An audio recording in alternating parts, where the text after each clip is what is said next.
It is Crossover Thursday all across the Locked On Podcast Network. Week 7 of NFL action is officially here. And we're going to break things down for Locked On Broncos and Locked On Jets. Just want to say thank you so much to everybody tuning in, whether you're a Broncos fan or whether you're a New York Jets fan, tuning in and making these respective shows your first listen of the day. Whether you listen on your favorite audio podcasting platform or whether you watch on YouTube, all of us, we appreciate you. We're going to set the table for Sunday's matchup, an AFC West versus AFC East showdown between a 4-2 New York Jets team and a 2-4 Denver Broncos team. What universe are we currently living in right now? We'll break everything down. Obviously, I'm Cody Roark, host of Locked On Broncos, joined alongside by co-host Sayre Bedinger, and we're joined alongside to get the New York Jets perspective from John Butchko, host of the Locked On Jets podcast. So, gentlemen, let's waste no time. John, I want to open things up here.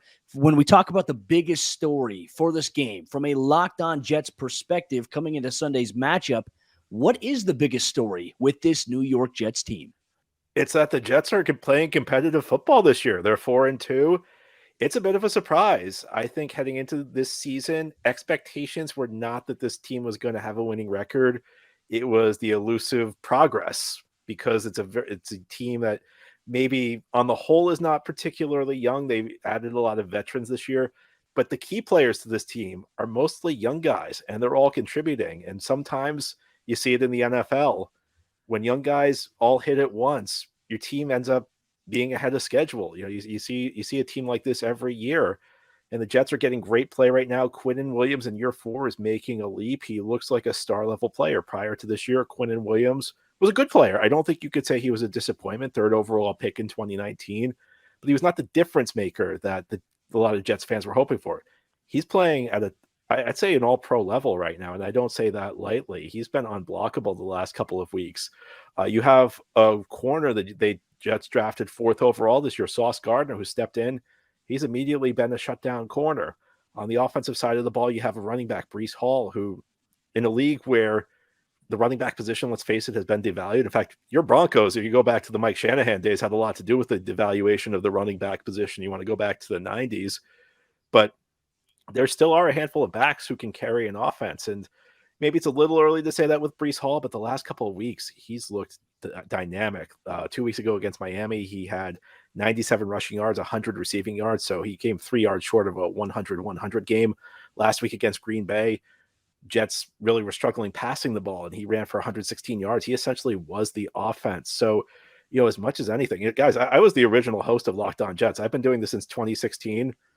I have never had a competitive Jets team to talk about. I've never had a team that was making noise in the AFC. It's a new feeling for me to not be talking about how I wish the Jets were some other team. So really, it's just the Jets. It looks like they've, you know, you're always one losing streak away from falling out of the race. I think no Jets fan is going to take anything for granted, but it's a team that actually looks like it's making steps. It's a team that looks like it's actually going to be in the mix in the AFC this year. Well, as Robert Saleh would say, receipts. I'm a big Gary V fan. Gary V and I follow each other on Twitter. I know he's a massive New York Jets fan, and I've got the video saved of him doing the receipts conversation there. I know he was in Green Bay last week. We'll see if he goes to Denver here. Obviously, the New York Jets playing really good football right now at 4-2 after a little bit of a sluggish start. All to be expected a little bit without Zach Wilson, though. But the defense finding their rhythm under Robert Saleh right now. And things right now, if you're a Jets fan, seem very good. Now I'm going to flip the script a little bit here. Now, Sayre, from a Locked On Broncos perspective, what is the biggest story for the Denver Broncos heading into Sunday's matchup at home against the New York Jets team?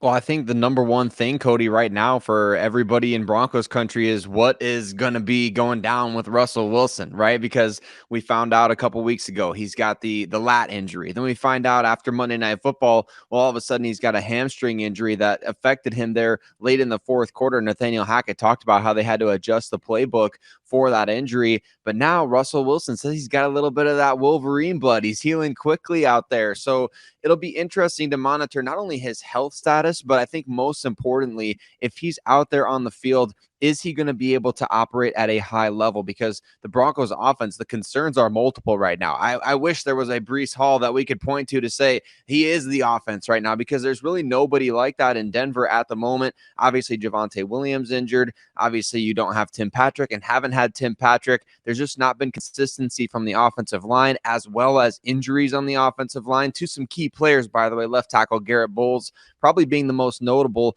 at this point. Cody, Russell Wilson, he is the storyline going into every week until things get fixed there for that Denver Broncos offense. He is the number one storyline, in my opinion.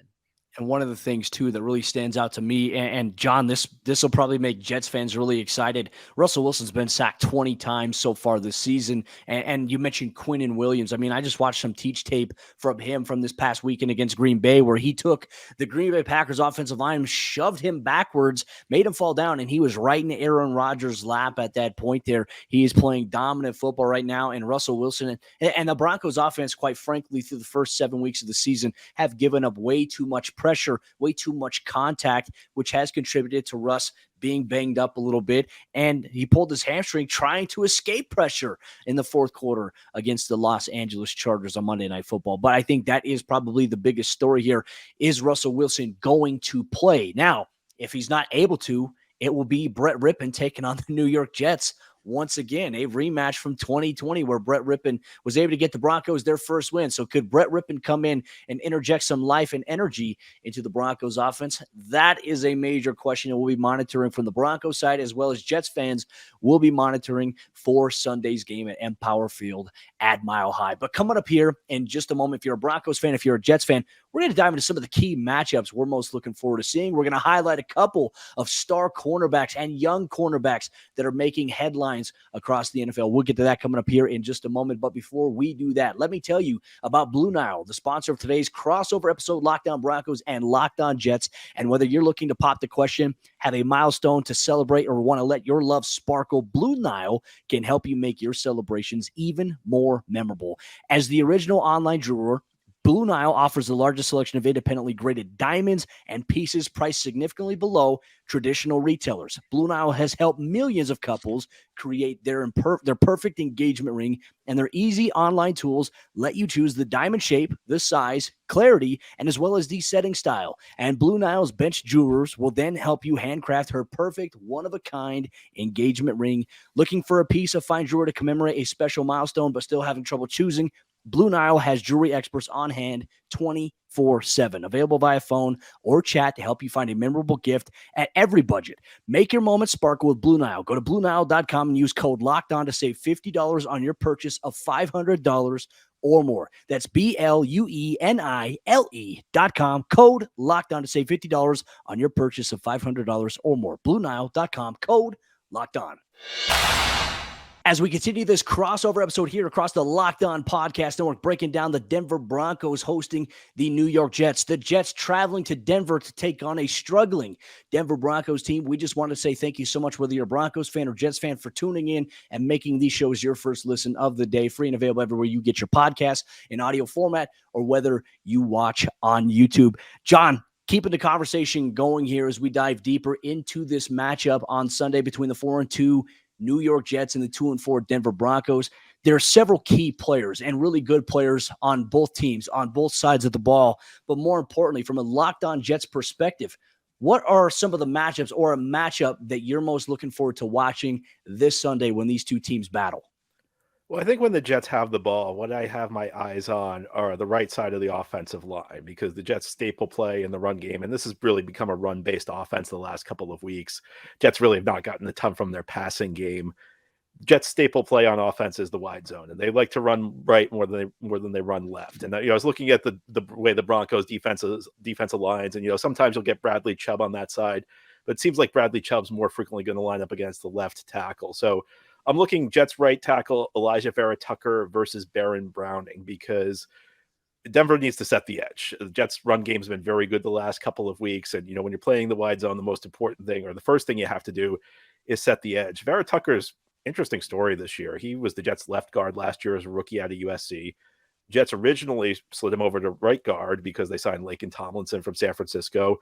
Tomlinson, veteran, mostly has played left guard in recent years. So rather than force him to switch sides, they move Vera Tucker to right guard.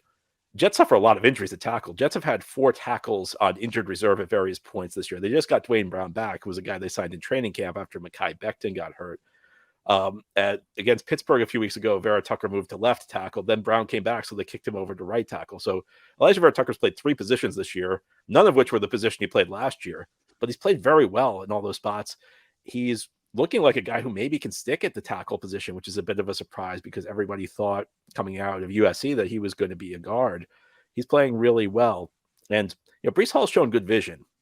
And of course, on the wide zone play, even if you set the edge, if your running back can find a hole somewhere, he'll be able to hit it, make one cut, get up the field. But the most important, the first thing is setting the edge. And if Vera Tucker can win this matchup, Jets run game could have a big day. On the other side of the ball, I think you got to look to Quinnen Williams. He's playing so well. And listen, there are lots of Jets defensive linemen who are playing effectively right now. John Franklin Myers, a guy who plays a little bit of end, a little bit of tackle. He'll slide inside, outside, depending on the situation. He's looking really good. Sheldon Rankins, tackle who plays next to Quinnen Williams for the most part. Not great last year, having a big bounce back year. You have Carl Lawson, who missed the entire season last year. He was a big free agent signing in 2021. I don't think he's playing at the level his salary commands, but I still think he's pretty effective right now. You have Bryce Huff, a situational pass rusher, who's getting to the quarterback at a decent rate, but Quinnen Williams is the guy. This Jets defensive line at the beginning of the season, there was talent. You saw lots of good players. It wasn't clear that they had that one guy, though, who was going to keep offensive coordinators up at night. And the last couple of weeks, it has become Quinnen Williams. Again, you'll see him line up at both spots. I think he's going to line up more frequently. He tends to line up more frequently against the left guard. So I guess that's Dalton Reisner. So that's the matchup I'm looking at, because Quinnen Williams, and it's always difficult to deal with pressure up the middle, especially if either you're dealing with a backup quarterback or even if Russell Wilson's playing banged up and maybe he's not able to move as well.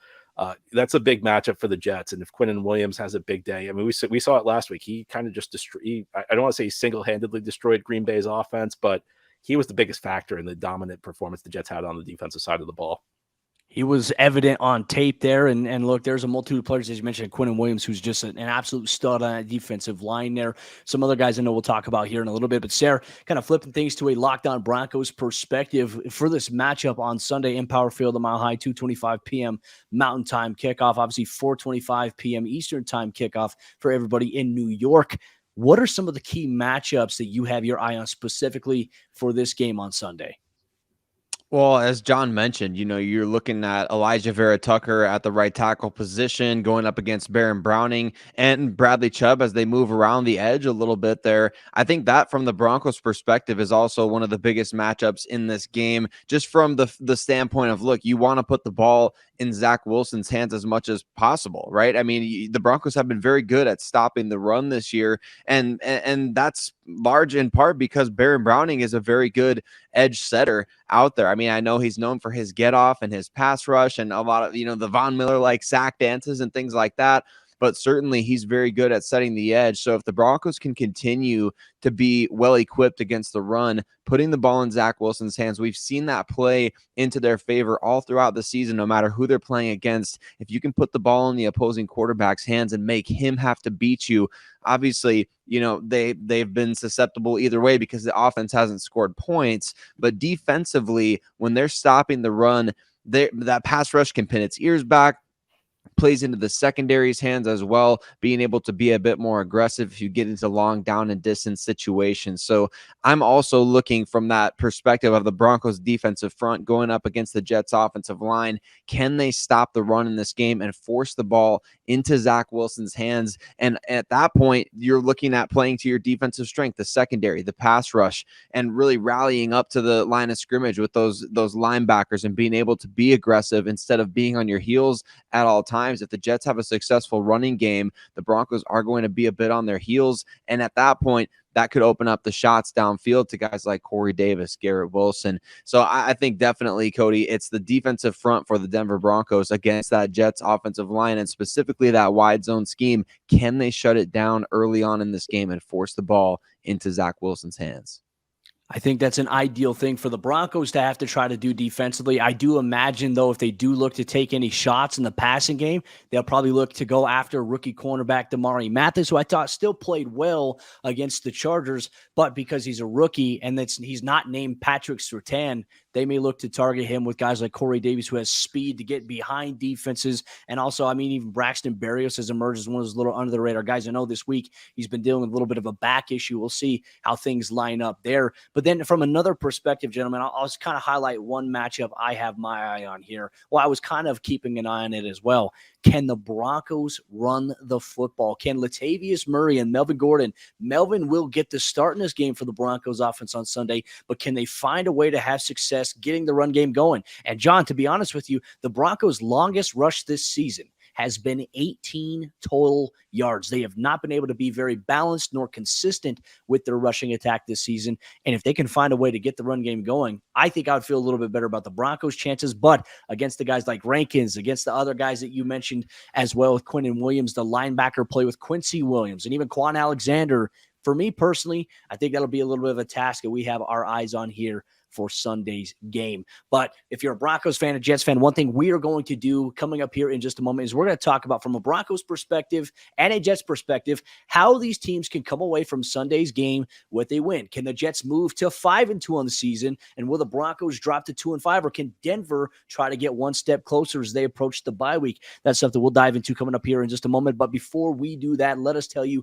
about Simply Safe, the other sponsor of today's Locked On Podcast Network crossover special. And all right, here's a sports analogy for you, those who are listening or those who are watching on YouTube. When it comes to burglars, your home is like the end zone, and you need the absolute strongest defense that you can muster. And this is why I use and trust Simply Safe Home Security. At Simply Safe, your safety is the only thing that matters, and it's cutting-edge technology powered by 24/7 professional monitoring agents who always have your back, so you always know that your home is safe. Simply Safe blankets your home in protection with advanced sensors for every room, window, and door, HD security cameras for inside and outside your home, smarter ways to detect motion that only alerts you when a threat is real, and even hazard sensors that instantly detect fires, floods, and other threats to your home. Our monitoring experts use proprietary advanced response technology to visually confirm when a break-in is real, so you can get the highest priority police dispatch. Customize the perfect system for your home in just a few minutes at simplysafe.com/LockedOnNFL.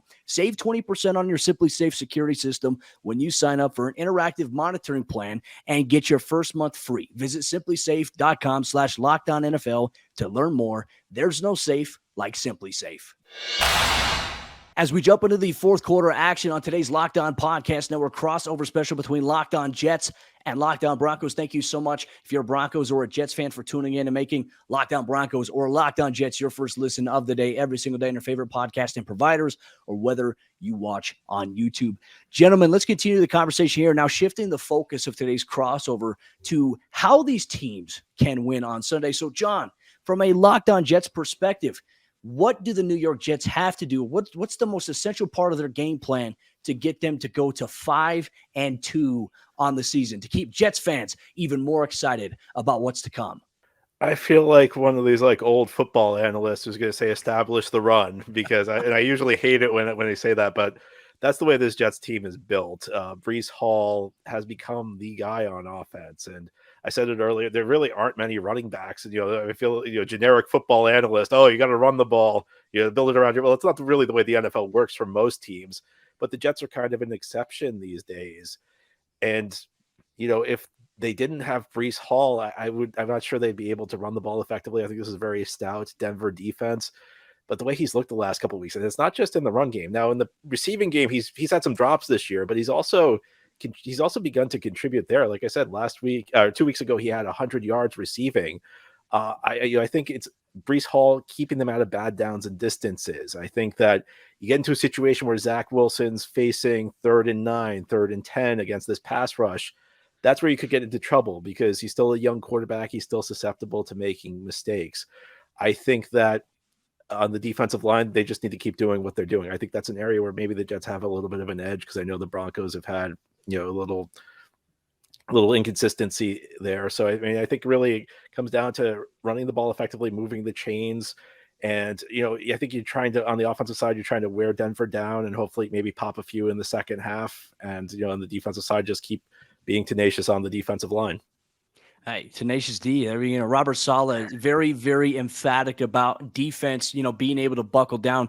And like we said, I think even Sayre and I last year, when we talked about the matchup after the fact, and we saw that there were some of the reports coming out that, people are growing tired of Robert Saleh. It's like, man, if people are growing tired, I mean, they're going to miss out on a really good coach. And so far, the Jets are in a very good position. I mean, when you can start off the year with Joe Flacco as your quarterback, former Bronco Hall of Famer, by the way, I think that the optics aren't always pretty, but when Zach Wilson came in and they finally started running the football, you could definitely see things clicking for the New York Jets offense. And you know what? You get a win over the Miami Dolphins, who everyone pretty much put as the top dog alongside Buffalo inside the division. All of a sudden, who would have thought? The Jets and the Bills right now, the top teams in the AFC East. We'll look forward to seeing how that plays out. But now flipping the script a little bit, Sayre, from a Locked On Broncos perspective, if Denver is going to find a way to win their third game of the season, drop this losing streak that they're going through right now, what is it that they have to do?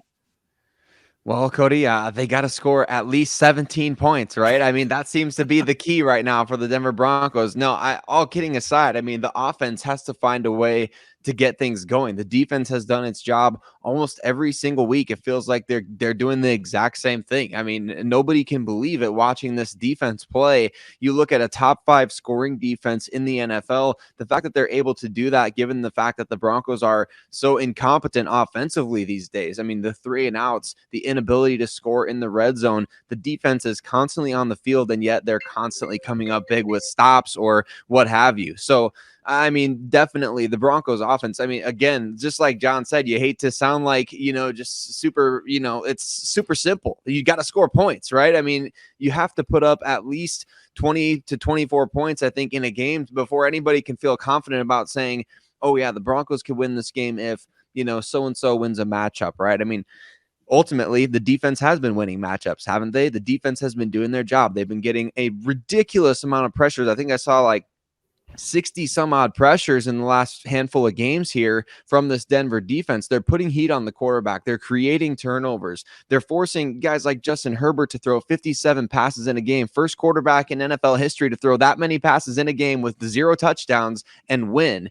The defense is doing their part. If the Broncos offense can't get anything going, it's not going to matter. So we talk about all these matchups defensively and offensively. Ultimately, what it comes down to, can the Broncos score? I mean, it's so simple and sounds so stupid, but that's where we are at this point in the season. They can't score points. They have been absolutely incompetent on that side of the ball. They haven't been able to execute basic things. They haven't been able to execute in crunch time. They haven't been able to execute in the red zone, third down. It's all been really bad. So, I mean, hey, John, for the Jets fans listening, that's where the Broncos are at right now. So as the Broncos have been the get right team for a lot of teams throughout the season, unfortunately now they're looking to be the get right team against the Jets, coming home, playing a matchup there where they've been pretty good this season. So hopefully, Cody, that's the case. I mean, even if it's in a losing effort, if the offense can get back on track, maybe the fans will get back on board. Well, that's definitely one of the bigger questions, because the moment you said that they have to score 20 to 24 points, I was like, oh, how are they going to score? For them, we've been asking, like, how can they score 13, 14 points, right? And field goals aren't just going to be the way they do it. You have to find a way to punch it in, whether it's in the rushing game, whether it's in the passing game. And it has definitely been a little bit pressure-based here in Denver. And so when you look at how aggressive Robert Saleh and the New York Jets defense is and how disciplined they've been playing, not to mention, we didn't even bring him up, Sauce Gardner's playing at a very high level right now as a rookie. I know a lot of people are talking about Tariq Woolen in Seattle, but Sauce Gardner's playing some lockdown football at the cornerback position. So, I think we're going to see for both defenses 2 really dang good cornerbacks. How do they fare? How does Sauce Gardner fare against Cortland Sutton or Jerry Jeudy? To me, that's something I'm looking forward to seeing here this week. Sunday, 2:25 p.m. Mountain Time, 4:25 p.m. Eastern Time. If you're on the East Coast as a Jets fan as well, make sure you tune into Locked On Jets, hosted by John Butchko every single day. If you're a Jets fan, if you're a Broncos fan tuning in, you can get Locked On Broncos every single day as well. Free and available everywhere you get your podcast in audio format, or whether you watch both of these shows on YouTube. Do us all a favor, hit the subscribe or that follow button so you never miss out on a day's worth of New York Jets or Denver Broncos news, content, coverage, and more. We'll see you after kickoff.